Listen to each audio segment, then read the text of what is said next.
Birinchi hikoya inkor eshigi yopilgandir. Bir kuni Hazrat Ali radhiyallohu anhu namozga ketar ekan, mushriklar butga sig'inganlaridan biriga duch keldi. Mushrik Hazrat Aliga shunday dedi: "Yo Ali, men sizning ahvolingizni ko'rib hech tushunmayman.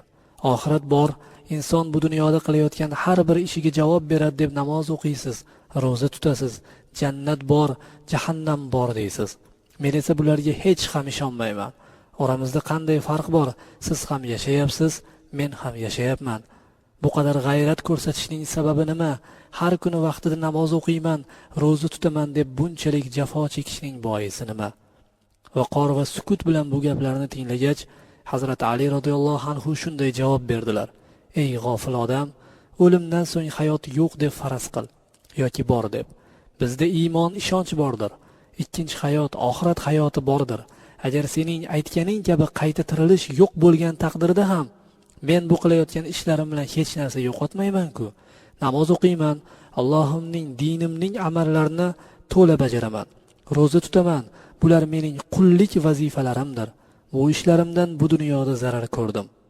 Oxiratda bu ishlarim uchun zarar ko'rishim mumkinmi? Sen nima deysan?" Mushrik biroz o'ylagach, "Zarar ko'rmaysiz ey Ali" dedi. Hazrat Ali: "Roza tutaman, mana qarshingda turibman. Sen mendan biror zarar ko'ryapsanmi?" deb so'radilar.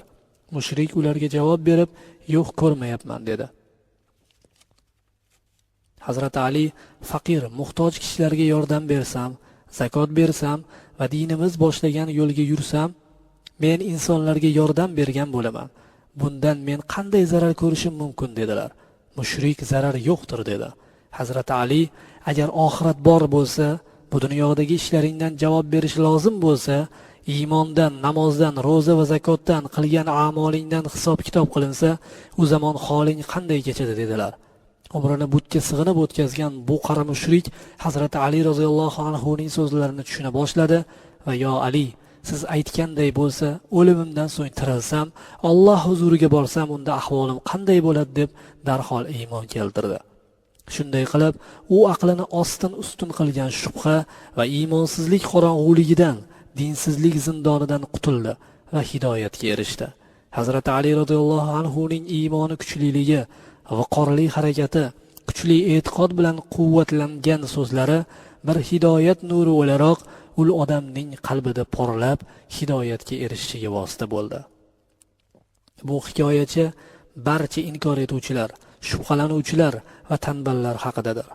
Vaqt zoya ketmay turib, qiyomat qoyim bo'lmasdan, yer qa'ridan narsalar tashqariga chiqmay turib, o'lim vaqti kelmasdan insonlar es-hushlarini yig'ib olishlari kerak. Allohga va payg'ambarimiz sollallohu alayhi va sallamning ko'rsatmalariga ishonib, ularni bajarmoq va to'la to'kis ado etmoq lozim. Shubha va tanballikni yengib, dinning ustuni bo'lgan namozni muntazam o'qimoq zarurdir. Zaif iymonlilar uchun bu hikoyada ko'p ibrat darsi bordir. Namozimni keyinchalik o'qiyman, hali yoshman, qariganimda o'qiyman deb yanglish o'ylovchi, shaytoniy ovutishlar va aldamchi tasallilar bilan o'zini o'zi aldash va beparvo bo'lish aqlli insonlarning ishi emasdir. Bugun yashab turgan yigitning qo'lida to qarigunicha yashashga biror kafolati bormi? Albatta yo'q. Bo'lmaydi ham. Demak, yoshlikdanoq darhol Alloh yo'liga kirmoq zarur. Allohning, payg'ambarining aytganlarini bajarmoq lozim. Men hozir ochiq-sochiq bemalol yuribman, o'ynab yuribman, 30 yoki 40 yoshga kirayin, o'shanda astoydil o'tirib shu ishlarga kirishaman. Hozir juda yoshman deydigan xotin-qizlarni bilamiz. Omonlik ber Allohim, ul xotin-qizlarning bu so'zlari qanchalik yanglish va bema'ni so'zlardir. Ey aqlim bor degan qardoshim, senga kim aytdiki 30-40 ga kirasan deb 30 soniya, 30 daqiqa, 30 soat yoki 30 kun yashashingga kafolating bormi? Shubhasiz yo'q. Es-hushingni yig'. Alloh va payg'ambarimiz sollallohu alayhi va sallamning o'rgatgani kabi iboli, hayoli bo'lib yashashga harakat qiling. Qizlarim, o'lim bor, oxirat bor. Bu dunyoda sen qilgan har bir ishingdan va har bir so'zingdan so'roqqa tutilasan. Bu hikoyani yaxshilab o'qib ol. Yaxshi bo'lsang jannat, yomon yo'ldan yursang jahannam bor.